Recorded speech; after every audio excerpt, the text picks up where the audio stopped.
Newsfirst Newsline with Faraz Shaukatali. And a very good morning. This is Newsline, live as always from the Newsfirst studios in Dawson Street in Colombo. And this morning, joining us is no stranger to our program, rather controversial career and also controversial postings. The former chairman of the Lanka Coal Company, now the competent authority at the Lanka Mineral Sands Company, Maitri Gunratna. Good morning to you, Mr. Morning, Gunratna. Faraz. Thanks once again for inviting me. Absolute pleasure. It's a great delight to have you on the program.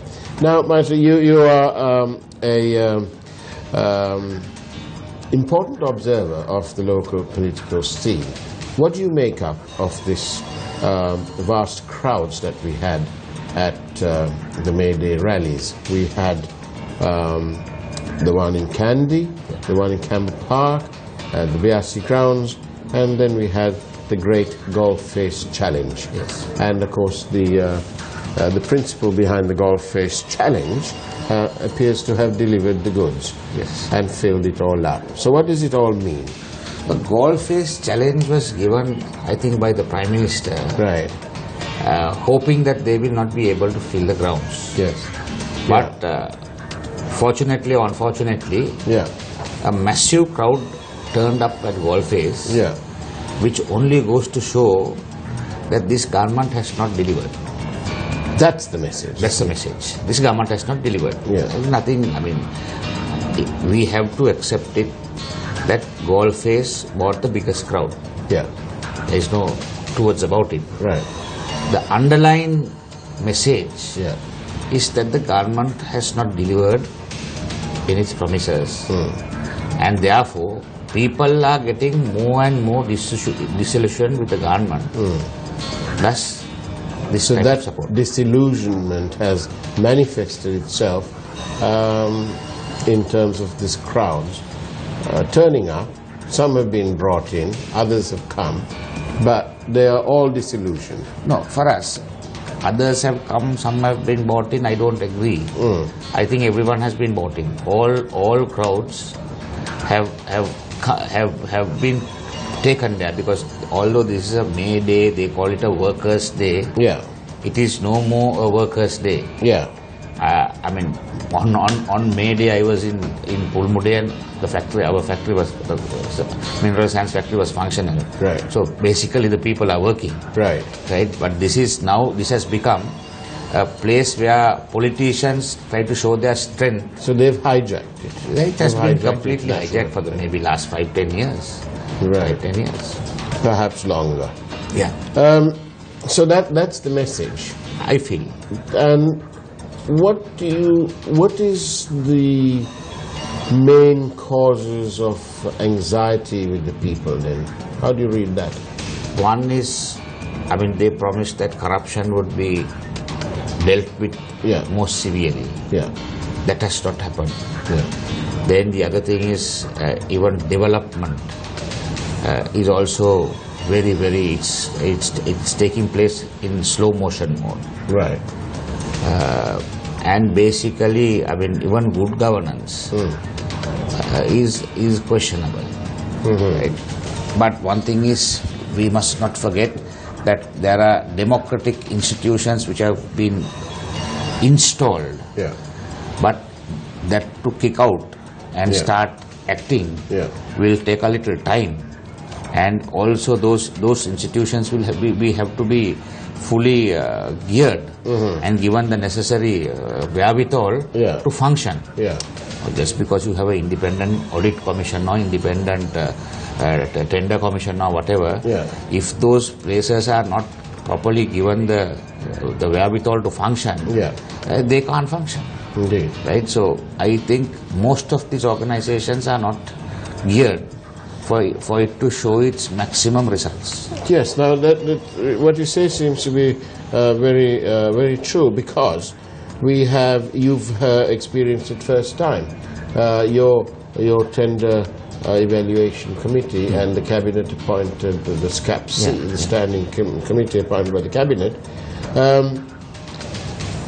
appeared to be dealing, even though tender regulations had been violated.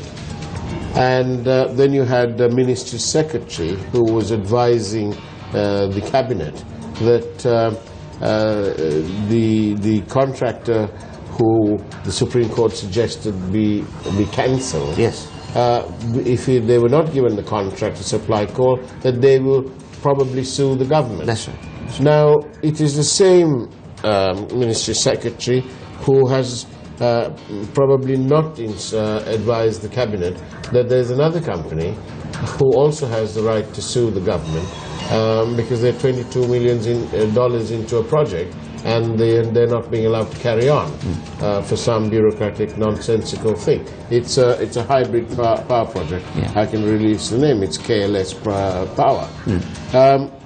And so there are several other instances. Now, talking about that, talk about the energy sector. Mr. Gunnar, how does the Ministry Secretary, who sets the price? Now, they've announced that they're buying into some standby power or emergency power at 36 rupees a unit. Yeah. That's at least 12 rupees a unit more than what I pay. Yeah. Yeah. Why? Who does this thing? No, the point is for us, the need for emergency power comes during a drought. Right. So the power producers, they have their generators standby or they have their floating barges which are passing maybe Sri Lanka. Yeah. So they know that the government is now pressed to buy this power. So therefore they quote an exorbitant price which we are compelled to pay because then they are the only... Because they got us over a barrel. Yeah.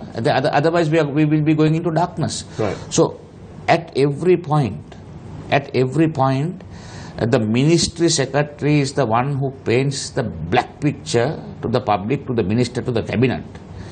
And he is the one who says that we need to purchase emergency power. And that is how emergency power is purchased at an exorbitant price. Now, for instance, you take, if they are going to put, what are they offering for solar generated electricity? What are they offering for wind generated electricity? What were they offering for electricity generated from garbage? They were offering a very low price. Most probably to dissuade people from going into those kinds of projects. Yes, because obviously people are not going to bring in dollars and then sit there and watch their dollars erode. Yeah. And then even coal. Now, coal is the next cheapest power source after hydropower. Now, it is Batagoda without even the sanction of the minister, approval of the minister, who goes to the Supreme Court and says we are cancelling the need for coal. Now, today's paper, President says coal options will continue. Coal options will continue. Here the head of government is still saying that the option will continue. We may be wanting to do away with coal in the long run. Yeah. But as a developing country, for us to be competitive in the industrial world, we need to give our power at a cheaper rate. No investor is going to come into a country where the power unit is the highest in the region. Right? So we need to go or need to explore the option of coal till we get our act together, whether it is solar power, whether it is wind power, whatever the power, till we get our act together for us, we need to give the public cheap power, even by way of giving it through coal. But who has invested in emergency power? And there are private companies, and those private companies have their agent as the secretary, Mr. Batagoda. Right. Who is de facto agent. The de facto agent, who is doing their bidding, and he has been extremely successful. And I am told, I don't know, I hope this does not happen. I am told that he's also going to get a promotion. No, really? Yeah, they are looking to put him into the treasury. Wow, I see. Are you able to tell us who are the owners of these private plants? I am not aware of the owners. But can you tell me this? These droughts are not like a once-in-a-lifetime tsunami. No. They are almost regular features of our definitely. weather pattern. Right. In that case, why on earth hasn't this CEB, this ministry, this so-called super secretary who knows everything, why hasn't he been able to persuade the government to invest in a series of emergency power units? Surely it makes sense to have them parked. Definitely. Mobile power units. No, then what happens is, for us, if that is the case, then there is no money to be made for us. If the government invests and buys it, right, on a long-term project. Now the CEB knows what the power consumption district-wise, what the power consumption is. Yeah. So you can supplement emergency power into those districts. Correct. And sort out the issue when the problem arises. But all that is working against the interest of the mafia. The diesel mafia. The diesel mafia. So what they do is they create if possible, they create a situation where they get the government in an awkward position, and he knows, Batagoda knows, that this government can be easily put into this awkward position, and he gets his way. He gets his way. For us, there are companies which have come to Sri Lanka for LNG. Yeah. They are willing to spend 6 billion, 7 billion rupees and put up a power plant. Our CEB, our secretary for the Ministry of Power and Energy in this country, cannot give the approval to buy that. They only want to sell it to us. Right. So if you are willing to give me, we'll say 100 megawatts of power, at a price which I have said I'm willing to buy, what is the problem for us? Why can't you do? Why because can't anyone CEB is not being asked to invest any money. No. The money is coming out from the investor. It's coming in the form of FDI. FDI. So if a person is bringing the money, and if he wants to invest it, and if he only wants us to buy it, I can't understand why we can't buy it at that price. I mean, it's mind-boggling. An investor from Greece once told me about 8-10 years ago. He said, in your country, even if we want to give them free money, they'll call for a tender. Precisely. He said it was so bureaucratic that it wasn't true. It's unbelievable. For us, I'm telling you, I have been involved in the bureaucratic process for the last maybe 2 years after this government came into power. The bureaucracy is taking this country backwards. Right. It's taking the country backwards. They are so lethargic, for one. They are so negative. Right. And if the bureaucracy is there to for the benefit of the country, government, people, they have understood it wrong. Right? At every turn they will throw a FR or AR, a financial regulation or administrative regulation, right, and try to scuttle whatever is going forward. This has become the rule. This has become the rule. Right? So I mean, it's not the exception. Not the exception.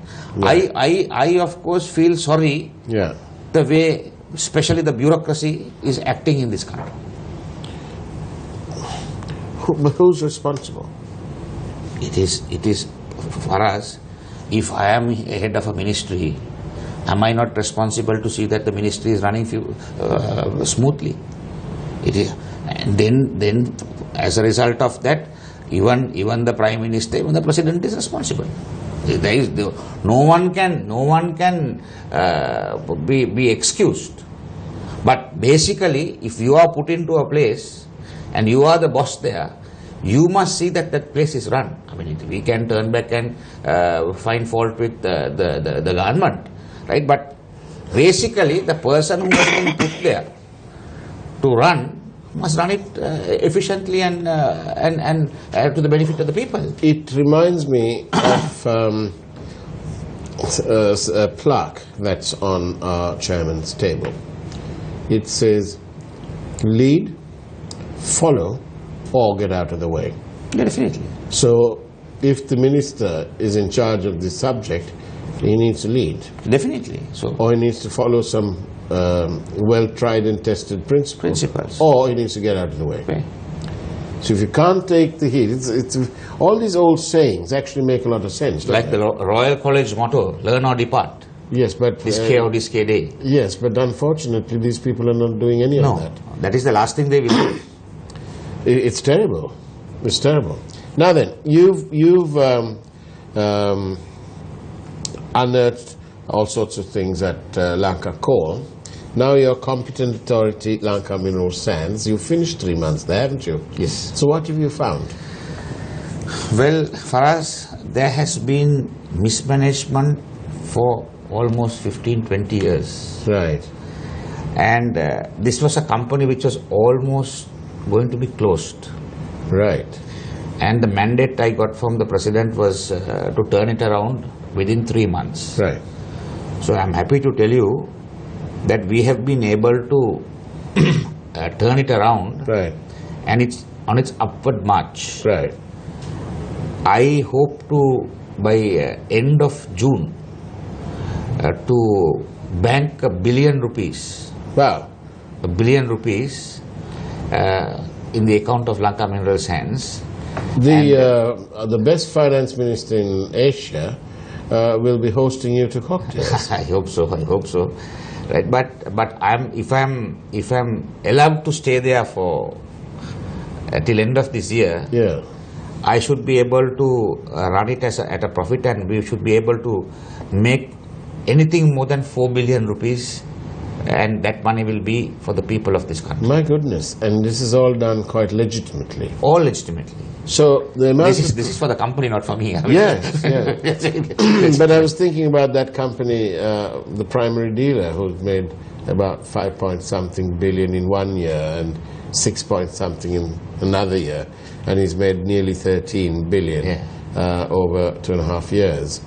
So you're giving him a good run, because you're going to, if you post 4 billion. For us, the first tender we had. Yeah. From $90, Yeah. ilmenite we sold it at $161. Okay. Right? That's a lot. That's a lot. Yeah. And one of the first things I did was I made a slight change in the tender procedure.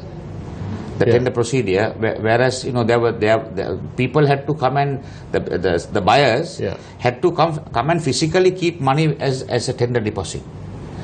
So I did away with that. Oh, really? I did away with that, and I said, no, we get a bank guarantee certified by a Sri Lankan bank. Yeah. But I increased the amount of the guarantee to 20%. Right. First it was about 1 or 2%. Right. So what they did was they got into a cartel, and 5 people bid for the product. Yeah. And then one fellow, let's go, and the guy who has bidded the lowest amount gets he says, okay, I will take the tender. Right. So I reversed that, and I said, nothing doing. We keep a 20% deposit as a security by bank guarantee. Yeah. And if he fails to buy it, the deposit is ours. Yeah. Right. So we within the first tender we were able to make it transparent. Right. And from $80 we got previously, we have got $160 per ton for the ilmenite. So that's a record price. Never in Sri Lanka has that price been achieved. And the buyer was from overseas, or? Buyer was a Sri Lankan agent, company called Serendip. Right. And I think they're supplying it to a Chinese company. I see. So there you are. If you put your mind to it, you can eradicate. You can eradicate it. There is absolutely no problem. Have you made that magic call to His Excellency? I have kept him informed. Can you share with us, without breaking the Official Secrets Act, if we have such a thing, can you tell us how he reacted? He was extremely happy, because I would say why he was happy is because the choice was his. Unlike in the central bank issue, where the choice was a total mess, and the story which is coming out today is it's unbelievable. Yeah. It is unbelievable. Mahendran's decision led to unprecedented currency printing, so says Dr. Nandalal Veerasinghe under oath at the Presidential Commission of Inquiry. So I feel he was happy, and I have reposed, or I have kept the confidence he has placed on me. Yeah.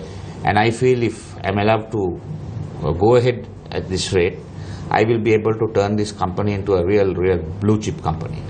Wonderful. Any chance then of listing it in the stock market? That we'll have to explore for us in the future. I think that would be a good thing to do. I think it will be a good thing. The stock market needs a bit of a boost. Yeah, it will be a good thing because then all the controls coming, the company, the SEC will start to govern it, and it'll be more transparent than what it is today, and that politically it cannot be destabilized. Talking about the stock market, we wake today to the news that Ray Abewardena has been appointed the new chairman of the Colombo Stock Exchange. Many congratulations to Mr. Abewardena. He's been a guest a couple of times on this program, and we hope that he will bring a new dimension, a new color, and new and invigorating life to the Colombo Stock Exchange, which sadly seems to be stuck in the mire at the moment. Now, even Ray was with us in school, and Right. he's a very promising guy. I wish him all the best. Indeed, he is. It's wonderful to be able to celebrate such appointments and so on. Definitely. Now then, do you think that a cabinet reshuffle will happen? From the looks of it, for us, no. It has been delayed now, maybe the second or the third time, and I don't think anything meaningful will happen. But why is it that, you know, we have the best finance minister in Asia, right? And they passed the budget. Then they haven't enacted it into law by going to Parliament and doing the necessary legislation, right? As a result, the IMF, we are in an IMF program, whether we like it or not, right? The IMF say, oh, sorry chaps, we can't give you the next tranche because you haven't enacted and put into place the Inland Revenue Bill. So pass that, enact it, then you can have your tranche. So in the meantime, the same Minister of Finance says, well, you know, we need the money, so now they're going to raise $2 billion. In my suspicious mind, I'm not so certain that this bill wasn't enacted, the delay was purposely done, or it is absolute incompetence. What is it? Is it incompetence? Was there some other mechanism? It is like the power sector. They want a situation, they want to create a situation where you have to go and borrow. And if you have to borrow from the outside market, the interest rates are quite high. So this is the unfortunate situation for us. I mean, that's why I say the bureaucracy in this country has given a very bad deal to its people. Right? I mean, bureaucrats are responsible for this. Now you take the central bank, these guys, they are coming and only talking now. None of them were willing to stand up and fight Mahendran. Right? This is the irony of the public servant. They are all without a backbone, taking orders which are illegal.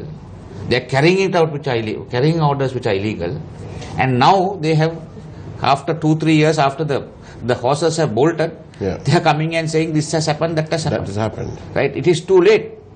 It is too late. And in the same way for us, the powers, the president, the prime minister, when matters are brought to their notice of corruption, should take more serious action than what is happening now. Well, the prime minister appointed 3 members of the legal fraternity to look into the bond matter. That was a joke, no, for us. Yeah, it was a big joke. He appointed 3 members of the UNP's legal unit to inquire into his own appointee, who Arjuna Mahendran, to the central bank and see whether they were going to. Do you think, by any stretch of imagination, they would have given a report against the prime minister or against Arjuna Mahendran? It is like the inquiry the party had against us before they dismissed us from the party, sacked us from the party. It was an inquiry like that. I know the manner in which they have UNP holds inquiries. But they went to Brussels and they were studying the committee system of the European Parliament.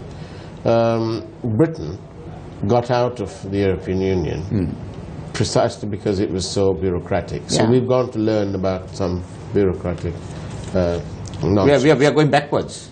Yes. Now then, just before we finish, Deputy Governor Dr. Nandilal Veerasinghe, testifying yesterday before the Presidential Commission of Inquiry, revealed that the central bank had been compelled to print a large amount of money in 2015 and 16 as then Governor Mahendran opted for long-term bond auctions. Dr. Veerasinghe said that never in the history of the central bank has such a large amount of money ever been printed before. That is why the bond matter is taking on so much of seriousness. Definitely. And the attention of this country. For us, ultimately, once this report comes out, if it comes out, right, the president will have to call upon the Prime Minister to resign because it is his appointee who has caused all this damage. And it was not the first time. During the 100 days, the first incident took place. Then they did not take a lesson from that. They started repeating it. Yes, they repeated in March 2016. 2016. So it is all done of design, right? So this is a very serious issue. Thanks to the President, he appointed a commission at least to inquire like this. And even it is better late than never. These officials are coming and testifying. Indeed. These and they are doing so under oath. Under oath. So it is law, it is evidence against before any tribunal or any court. So with this kind of evidence before it, the culprits and the person who appointed him will have to take responsibility for aiding and abetting this kind of serious loss for this country. An absolutely serious loss for the country. Absolutely. And done within weeks of coming into power, having promised good governance. Good governance. Precisely. And I think that is the problem that we the people have. It is that these people, these politicians who promised us good governance and were so vociferous in their criticism and disdain for the war-winning president and his team, they have not been able to deliver the goods. No way. Which is why the people are turning out and out and out. And at every juncture, the people are making use of this newfound freedom of expression and speech to turn out and to strike and to demonstrate and so on, because that's the way the people are. With regard to the striking for us, this item issue, I mean, I don't justify that. I mean, that is I think a very selfish reason why this strike has been called for. That I wouldn't say is a result of what is happening now. That the doctors, the GMOA, I feel is very, very it's wrong. They are wrong in going for this strike because they are against private education. I mean, I have my own opinion on that, and I don't think we have enough time to talk on that today. No. But certainly for us, this bond issue is going to be a eye turn or a neck turn or a head turn, right? Where the people of this country are going to be appalled, right, of the corruption. And I would like to refer to one of Honorable Sunil Handunetti's statements. Compared to MR's 10-year regime, unity government robbed more in 2 years. This is Sunil Handunetti, who is the leader, who is the chairman of the COPE. So this story perfectly falls into place with what has happened with the bond scam. At least there is a Presidential Commission of Inquiry. Yes, definitely. And we must thank the President for having appointed that and for all this evidence to come out. Wonderful. So we can live in hope. Definitely. Maitri Gunratna, we really appreciate you coming here and sharing those views and that information. Sorry. And on that note, all that's left to me to say is that's the way it was, or that's the way it is, on the 5th of May 2017. Take care, have a great day ahead, and God bless. Thank you. Thank you very much.